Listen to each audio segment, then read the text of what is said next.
Vamos trazer o noticiário agora para cá, para o Brasil, para falar sobre os trabalhos da equipe de transição de governo, um assunto que a gente já está comentando há alguns dias, desde o início do segundo turno. E agora a gente vai conversar com o senador eleito, Wellington Dias, que é, inclusive, coordenador de orçamento da transição e também ex-governador do Piauí. Muito obrigado por estar conosco, senador. Bom dia para o senhor. Bom dia, Renan. Um grande prazer. Senador, acho que a primeira pergunta que eu tenho para fazer para o senhor é a respeito de quais são os próximos passos do governo eleito para tentar, de certa forma, a gente vem acompanhando aí que está um pouco travada essa situação, como fazer para destravar essa PEC da transição? Olha, Renan, primeiro, muito diálogo, né? Nós estamos aqui trabalhando, mesmo nesse período agora, do final de semana até o feriado, e o objetivo é que possamos já nesta quarta-feira, ali com alguns grupos de trabalho coordenados ali pelo relator do orçamento, senador Marcelo Castro, ter ali a apresentação da proposta para os líderes, não é? Eu pessoalmente vou estar apresentando ali para alguns líderes, o relator também do orçamento, o presidente da Câmara, do Senado tem ajudado, porque a gente precisa, e é esse o objetivo que foi acordado com o presidente das duas casas, com o deputado Hélio Leite, também presidente da Comissão do Orçamento, e o relator, senador Marcelo Castro. É claro que isso envolve muito mais gente, envolve os líderes dos partidos, presidente de partidos, ao mesmo tempo, cada parlamentar, não é? A realidade de cada estado, e ali o objetivo é que se tenha um texto comum. Qual é o pensamento? Se tem um texto que já foi tratado com a Câmara e o Senado, a chance de aprovar numa casa e depois aprovar na outra sem alteração, porque, por exemplo, o que está acertado é de começar a tramitar no Senado. Sim. Aprova no Senado, vai para a Câmara. Se tem alteração na Câmara, precisa voltar para o Senado. Claro que a democracia permite isto, mas quanto mais entendimento para que se tenha a votação de um texto bem pactuado, melhor. É esse o desejo da equipe de transição, coordenado pelo vice-presidente Geraldo Alckmin, a partir de agendas que fizemos na última semana com o presidente Lula. Senador, meu bom dia também para o senhor. Se o senhor fala na necessidade de diálogo, é porque ainda não há consenso construído em torno dessa PEC, né? Não há uma maneira correta. Mas os indícios até aqui apontam o quê? Para retirar esses benefícios do teto de gastos apenas pelo primeiro ano, como sugere, né, o senador eleito Ciro Nogueira, ministro do presidente Jair Bolsonaro, ou seriam os 4 anos de mandato, ou em definitivo, senador, para onde esse caminho está seguindo? Um ponto eu acho que avançou bem, há uma compreensão de que a PEC ela seja o instrumento mais seguro, considerando essa boa vontade também por parte da Câmara e do Senado através dos parlamentares. Então veja, a partir daí qual é o texto dessa emenda constitucional. Aqui eu digo que a divergência maior, porque há mais de uma proposta, é em relação ao prazo, ou seja, praticamente há uma compreensão sobre a necessidade de se excepcionalizar do teto essa parte relacionada ao Auxílio Brasil ou Bolsa Família, como possa ser chamado. Mas ali qual é a discussão? De um lado, temos um programa permanente. A fome, ela é todo dia. Ela não é só todo ano, é todo dia. As pessoas que passam fome precisam de se alimentar, precisam de atendimento. Então, assim como ocorre com dinheiro para a lei eleitoral para garantir as eleições, está excepcionalizado do teto. Recursos extraordinários que são utilizados para abater na dívida, está excepcionalizado do teto. Então, compreendemos que é importante, assim como despesas como essa são excepcionalizadas de modo permanente, é possível excepcionalizar de modo permanente aquilo que é essencial à vida, que é o dinheiro para os mais pobres, colocar os mais pobres no orçamento, como defendeu o presidente Lula. Há outros que dizem, bom, como tem uma discussão sobre vai ou não vai manter o teto, qual é que vai ser o novo regramento para o equilíbrio fiscal, enfim. Então, com base nessa discussão, repito, que não está sendo tratada agora, esse é um tema que foi tratado na campanha, mas o presidente eleito, Lula, preferiu tratar a partir de 2023. Então, neste caso, tem a proposta aí de liberar a excepcionalidade do teto por 4 anos. Então, mas o ponto, eu diria que vai exigir mais diálogo, porque ali tem a tese do cheque em branco. Então, não haverá um cheque em branco. No projeto de lei orçamentária, nós vamos ter a fixação do valor para cada uma das alterações do orçamento. Qual o valor necessário para não faltar remédio na farmácia popular, para não faltar remédio para vacinas. Agora a gente está vendo aí crescendo a Covid, já tem poliomielite, enfim, e não há dinheiro suficiente, não é, para ciência e tecnologia, para as áreas relacionadas ao programa compra direto de alimentos. Então, são programas essenciais, ou seja, o Brasil precisa, toda a população precisa, dinheiro para a universidade, para os institutos federais, o programa de atenção básica de saúde, a média alta complexidade aqui, houve um corte de 10,5 bilhões de reais, precisa repor esse valor. Então, ninguém está mais discutindo sobre a essencialidade, reconhece que há áreas essenciais. Quais aquelas que a transição apresentou, que há concordância, o que precisa acrescentar. Não é? Agora, por exemplo, tive lá uma sugestão que foi acatada, não é, para repor mais recursos para a área da pessoa com deficiência. Então, são melhorias como essa que estão sendo trabalhadas, mas sempre dentro do limite já estabelecido. Sim, senador, só antes de passar para Brasília aqui, eu queria insistir com o senhor. O governo bate o pé, então, na manutenção dos 4 anos, é isso, com essa limitação de valor para cada benefício? É nesse ponto que vocês estão mais apegados? A proposta apresentada pela transição é de excepcionalizar o programa, ou seja,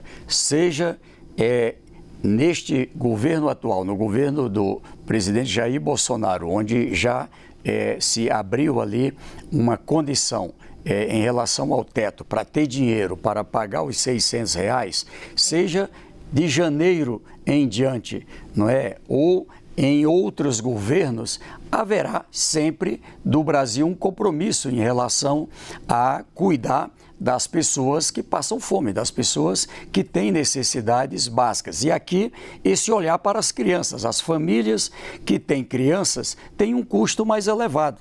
É nessa fase da vida que precisa de leite, que precisa de uma alimentação, às vezes de medicamento. Então, o custo daquela família é maior. Uma família é um casal, recebe R$600. A outra família é um casal mais 3 crianças ali pequenas. É claro que naquela outra família tem um custo maior. Então, o olhar de ter uma atenção especial com as crianças, também eu acho que encontra sintonia do Congresso Nacional. Então, o que eu estou mostrando é que, na verdade, em se tratando de um problema permanente, é claro, todo o esforço é para, através do trabalho, através da renda, apoio para um negócio, como também está estabelecido lá no apoio ao empreendedorismo, nós vamos buscar tirar essas pessoas da dependência de transferência de renda. Mas, enquanto tiver alguém que a gente encontra aí nas ruas, enfim,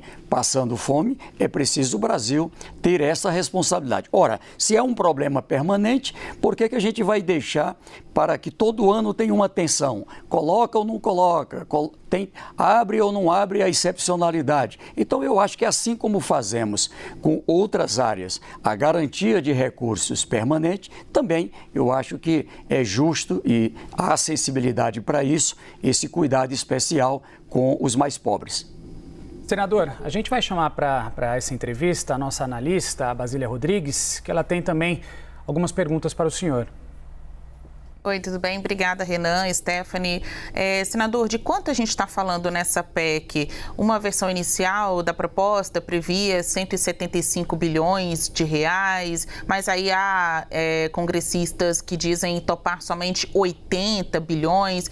Quanto que o senhor acha que seria o necessário para o pagamento de pelo menos uma parte dessas promessas de campanha? A minha pergunta é no sentido do valor, mas também do conteúdo. A gente viu que no fim de semana, o ministro da Casa Civil do governo de Jair Bolsonaro, Ciro Nogueira, que no próximo ano estará de volta ao Senado Federal, disse que o PP, os progressistas, estão aí concordando somente com o Auxílio Brasil de R$600 e com reajuste do mínimo acima da inflação. Então, todo o restante, daquele rosário de promessas feitas pelos candidatos durante a campanha eleitoral, não estariam dentro dessa PEC. Aí a gente está falando dos R$150 para as crianças de até 6 anos, que estão aí cobertas pelo Auxílio Brasil, e também da correção da tabela do imposto de renda. Então, tem muita promessa que vai ficar fora dessa proposta, já que há esse limitador, tanto de tamanho de propostas, conteúdo, quanto do valor. Então, se eu puder me responder, eu sou como coordenador do orçamento, a PEC vai ser fechada em quantos bilhões de reais? E o que vai ter dentro dessa proposta? A proposta apresentada, ela é um valor relativo ao necessário ao auxílio emergencial que vai recompor o que poderá ser chamado do Bolsa Família.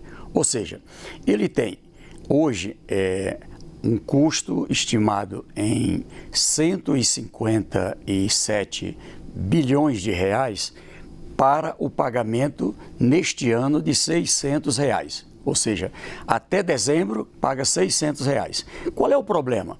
É que não se colocou o dinheiro necessário para o ano de 2023. Veja que, na minha opinião, se tivesse sido eleito o atual presidente Jair Bolsonaro, ele teria que tratar deste problema. Não é? O que foi feito este ano para poder fechar as contas? Vamos ser sinceros.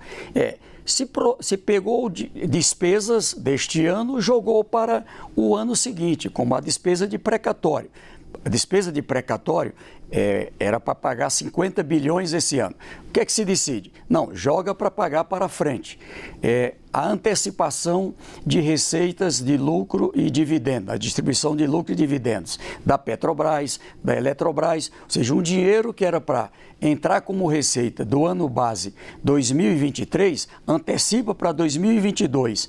Então, o que nós temos hoje é uma série de artifícios e o presidente Lula tomou a decisão, não, nós vamos tratar de uma forma concreta. Então, sim, é o valor total, são esses 157 bilhões, mais 18 bilhões para esse auxílio de R$150 por criança. Nós estamos falando aqui de próximo de 9 milhões de crianças que estão hoje numa situação muito crítica, e aqui eu acho que essa sensibilidade que está com o presidente da República, ela está com todos os parlamentares. Eu, inclusive, agradeço a posição do senador e ministro da Casa Civil, Ciro Nogueira, meu conterrâneo do Piauí, porque ao colocar uma posição do Partido Progressista, do qual ele é presidente, um partido que tem uma bancada grande dentro da Câmara e do Senado, sinaliza, não é, para um caminho que facilita a aprovação.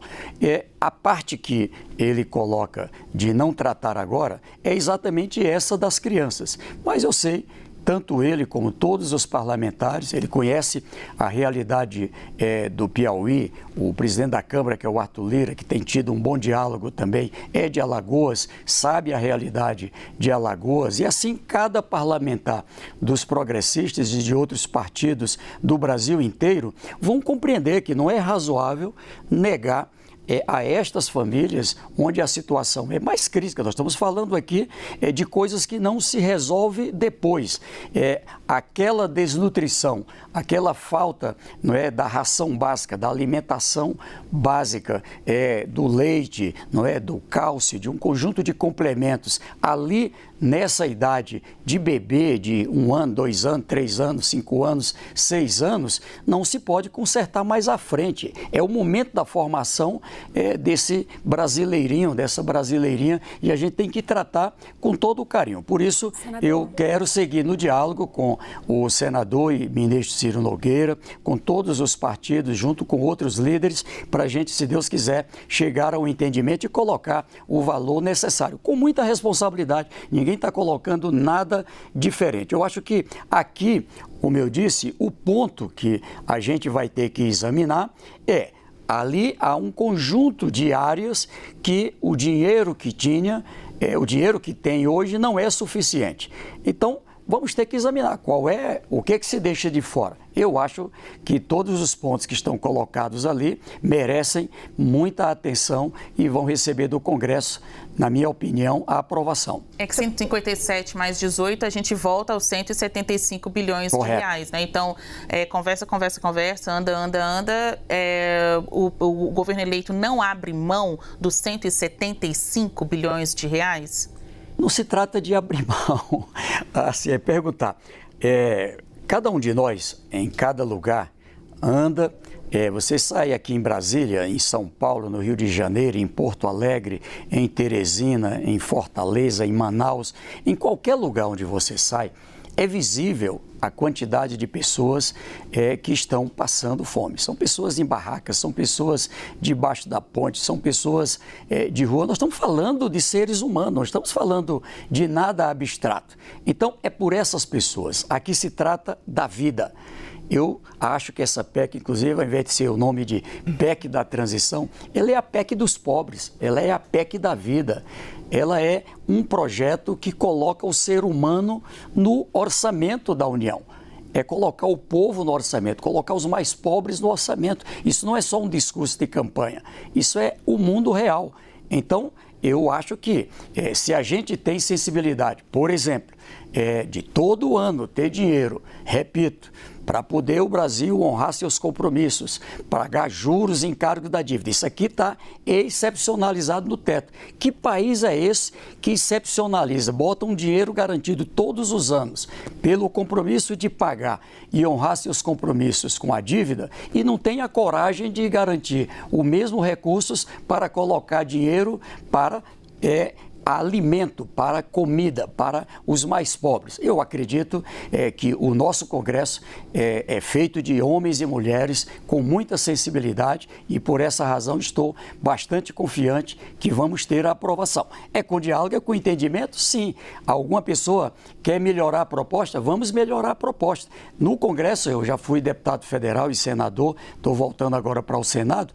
Tudo é na base do diálogo, ninguém impõe nada a ninguém. Então, não se trata da nossa parte de impor nada, se trata aqui de todos juntos termos aqui essa sensibilidade e essa capacidade de olhar para quem mais precisa. Acho que vai dar certo. Senador, vocês vão ter que convencer a oposição de que vai dar certo, de que é uma boa estratégia e convencer também o mercado financeiro de que, olha, existe um teto, mas há um apêndice que não é coberto para ele. Essa é a melhor forma, na visão de vocês? Sim, nós queremos trabalhar com muita responsabilidade fiscal. Veja, a responsabilidade fiscal já foi praticada pelo presidente eleito. Ele já foi presidente 2 vezes. Ele foi presidente ali em 2003, no momento que o Brasil tinha... Mas essa ainda não era uma regra que estava em vigor, né, do teto de gastos. Não, mas o importante, a essência é o cumprir com a responsabilidade. Qual é o objetivo? O objetivo é controlar despesas, não é? Eu fui governador até pouco tempo e lá a despesa de pessoal ela chegava a 75% das receitas. Agora está ficando aí na casa de 42% das receitas correntes líquidas. É você ter o controle da folha de pagamento, ter o controle de custeio, ter o controle da dívida, ter o controle de despesas como precatório, ter o controle, enfim, para quê? Para ter mais investimento. Então, aqui também um outro olhar é garantir mais investimento. Por quê? São investimentos do setor público que, combinado com o setor privado, faz a economia, não é, crescer, faz o PIB crescer, faz crescer as riquezas, gerar emprego, gerar renda, estimular mais negócios. Esse é o objetivo. E esse é um objetivo que o presidente Lula já praticou ali atrás. Ou seja, o Brasil teve o maior grau, não é, de cumprimento de regras fiscais da história, um dos maiores, não é, de reconhecimentos do mundo. Então, e isto, novamente, nós vamos buscar. Descontrolado está agora. Não é? Estão encontrando aí vários mecanismos, tem um teto, mas encontra sempre um jeitinho de furar o teto. Aqui não, é uma forma clara, mas ali tem um plano também. Um plano para medidas emergenciais, como essas agora, mas também para que se tenha, ao longo do tempo, fazer crescer a economia, ter corte de despesa onde for possível, para que se tenha gradativamente, como aconteceu lá atrás, a dívida, que hoje está chegando aí a 86%, pode chegar a 90% do PIB, a gente trazer de volta. O Lula tinha deixado lá atrás em 37%. A gente quer voltar a ter as condições de redução do tamanho da dívida, trabalhar para poder ter aí, com medidas concretas, as condições, não é, do controle da inflação, reduzir juros, garantir que a gente tenha um país com a estabilidade, com um ambiente de confiança, com previsibilidade, para gerar emprego, gerar renda, ter uma relação com outros países. Então, esse caminho ninguém pode ter dúvida, porque o presidente Lula já praticou, tem compromisso e vai fazer. Senador, o senhor, durante a semana, o senhor acabou falando que o presidente Jair Bolsonaro havia sumido e que a gente começou a perceber, por exemplo, combustível subindo, enfim, para tentar, de certa forma, justificar um pouquinho a queda da Ibovespa, a alta do dólar. Agora a pergunta é o seguinte: a gente sabe de números, de cifras, a gente está tentando saber do senhor os prazos, mas eu queria saber a respeito dessa articulação, aproveitando o gancho do que foi perguntado pela Stephanie, com relação às tratativas. O senhor teme, de certa forma, uma certa trava por parte da oposição, por parte da ala mais bolsonarista? Olha, eu espero que não. Não é? Veja que em muitos momentos a gente tem ali o bom debate. É por isso que eu amo a democracia, mas é pelo entendimento que a gente quer chegar às condições de aprovação. Aqui não se trata mais de eleição, a eleição terminou. Aqui se trata do mundo real. É verdade ou não é verdade que a gente tem situação de pessoas em tratamento de câncer e não consegue tratamento? Pessoas que estão na fila para fazer exames, para fazer cirurgias e não conseguem. Aqui quem está me ouvindo pelo Brasil inteiro sabe o que é que eu estou dizendo. Nós estamos falando aqui das universidades que podem, este ano, eu estive agora conversando com vários parlamentares e alguns reitores, pode ter o corte de energia elétrica por falta de dinheiro em várias universidades do Brasil. É isso que a gente quer para a educação do Brasil? Claro que não. A merenda escolar, não é? Quantas vezes se falou na campanha, gente merendando ali, no meu tempo chamava kisuke com bolacha, ou seja, não se trata de nada diferente, atualizar o valor para que se tenha a merenda adequada. A merenda é um complemento alimentar para milhões de crianças, adolescentes que frequentam a escola. Então, garantir esse dinheiro, não é dinheiro para a cultura que se cortou, dinheiro para esporte que se cortou, dinheiro para a ciência, não é? Nós estamos falando de dar conta de coisas reais, dinheiro para a recuperação das rodovias, para prosseguir com as obras inacabadas, para voltar a ter um programa de verdade para a habitação. Só para ter uma ideia, sabe quanto tem no orçamento de 2023 para habitação o ano inteiro, 34 milhões de reais para o Brasil inteiro para o programa de habitação. Nós vamos ter que sim colocar lá, o último ano que a gente trabalhou o programa Minha Casa Minha Vida eram 13 bilhões de reais, agora 34 milhões, 425 mil reais é o que tem no orçamento de 2023 para transporte escolar, não dá para comprar um ônibus. É essa a realidade do orçamento, por isso que eu acho que não podemos brincar com aquilo que é a necessidade do povo brasileiro. Aqui ninguém está fazendo nada de irresponsabilidade, pelo contrário, é muita responsabilidade, mas aqui é sensibilidade e é isso que eu acho que também vamos encontrar no Congresso para colocar no orçamento aquilo que é importante à vida, é importante ao desenvolvimento, é importante para a própria economia. Senador, em 2 semanas de transição, vocês já estão aí sentindo as primeiras críticas, né, desse governo que em breve será de fato aquele que vai comandar o país.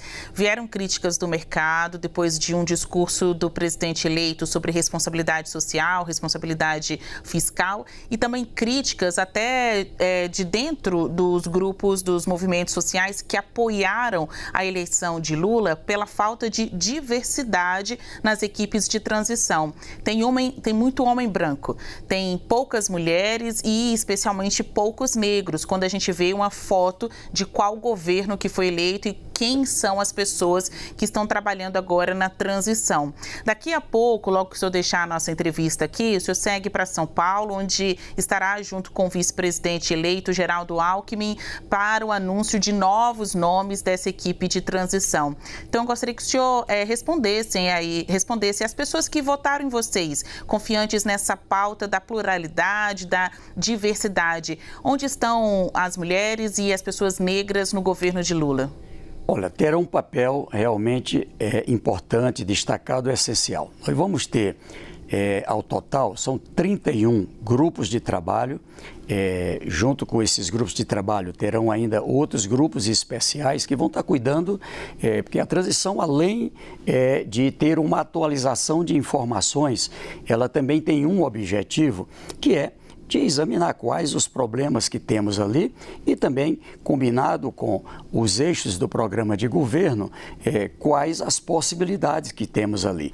No setor de energias, temos possibilidades, não é, de um conjunto de investimentos privados nessa área dos linhões de energia eólica, de energia solar, lá nessa área também do mesmo ministério, essa área do gás, do petróleo, também pode abrir muitas possibilidades, assim na área do turismo, da cultura, na área relacionada à infraestrutura, ou seja, a partir daí se tem a condição de tomada de decisão por parte do presidente da República e da futura equipe para o próximo ano. Como você disse, ainda há um conjunto de áreas que estão sendo apresentadas. Ela tem 2 formatos. Um formato que é mais limitado, que é aquilo que se chama propriamente da equipe formal de transição. São 50 pessoas, mas há os grupos, não é, que participam de forma voluntária, e aí eu quero registrar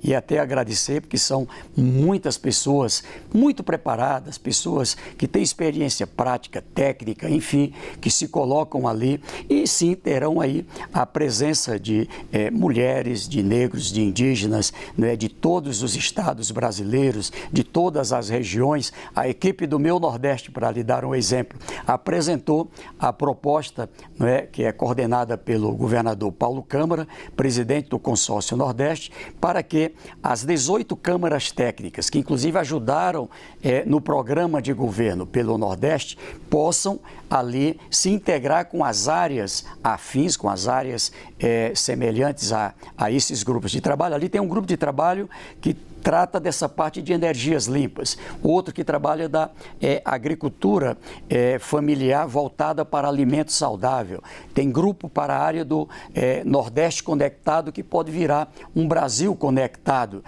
tem ali essa área da inovação, das tecnologias, a partir da experiência de Pernambuco, ali com o Porto Digital, que está sendo trabalhado em outras regiões do Brasil. A política do meio ambiente, não é, que gerou gerou, inclusive, o Brasil Verde, que é coordenado pelo governador do Espírito Santo, que trabalha com todo o Brasil uma carteira importante de projetos que agora, com os governadores da Amazônia e outros, será levada lá na COP27. Eu estive na COP26 e ali estivemos juntos. Então, eu digo que, a exemplo da região Nordeste, a região Norte, a região Centro-Oeste, a região Sudeste, a região Sul, todas as regiões do Brasil estarão participando. Por quê?